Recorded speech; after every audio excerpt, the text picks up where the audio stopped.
यह स्टोरी शुरू होती है जब मैं घर से गुस्से में बड़बड़ाते हुए निकल आया था और बस स्टैंड की तरफ आगे बढ़ने लगा। मैं मन ही मन बड़बड़ा रहा था, पता नहीं कितने पैसे छुपा के रखे हैं, लेकिन मेरे लिए एक बाइक नहीं ले सकते। अब मैं यहाँ से चला जाऊंगा और तब तक वापस नहीं आऊंगा जब तक मैं खुद के पैसों से बाइक नहीं खरीद लेता।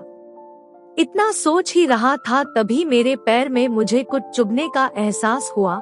नीचे देखा तो समझ आया कि जल्दबाजी में पापा के जूते पहन आया हूँ।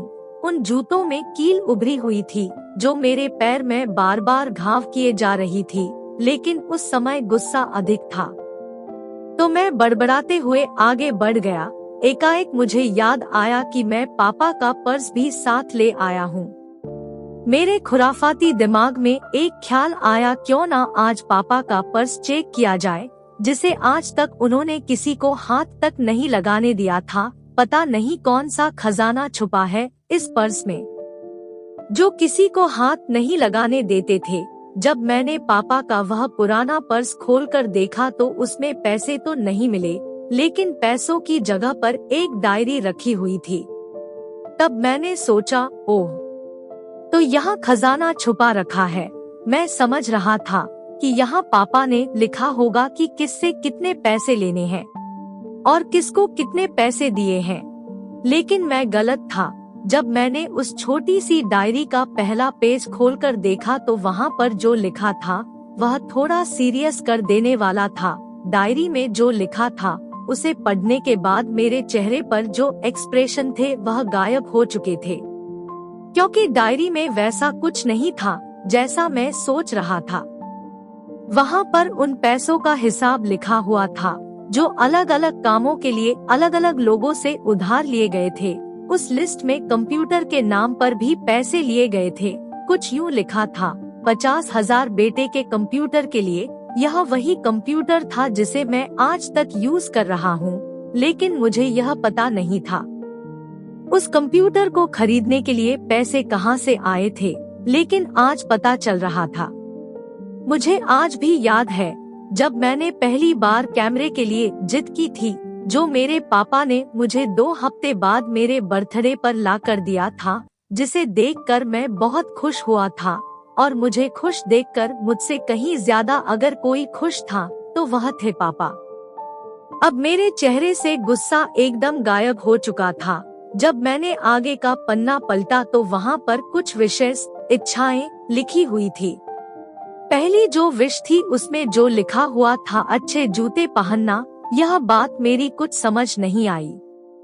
तभी मेरा पाँव अचानक सड़क पर भरे हुए पानी पर जा पड़ा और तभी मेरे पाँव में कुछ गीलीपन होने का एहसास हुआ। जब मैंने जूता उतार कर देखा तो उसका तला टूटा हुआ था। यह देखकर मुझे डायरी में लिखी बात याद आ गई।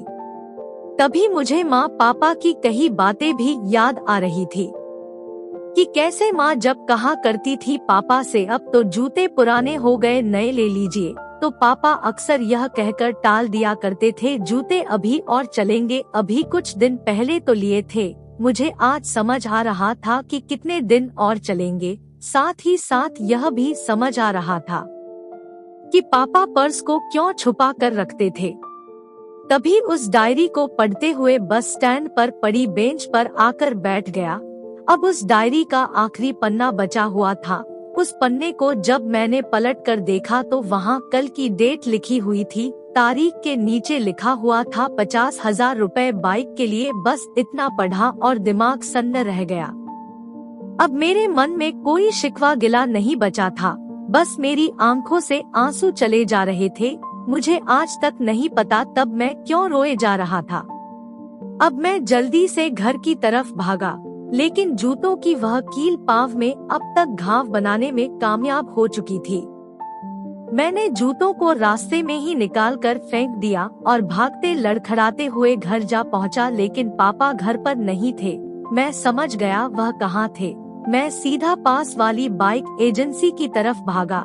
पता नहीं आज कहां से इतनी ताकत आ गई थी कि मैं भागते हुए थक नहीं रहा था, और वह भी बिना जूतों के नंगे पैर। जैसे तैसे मैं बाइक एजेंसी पर पहुंचा। पापा वही थे।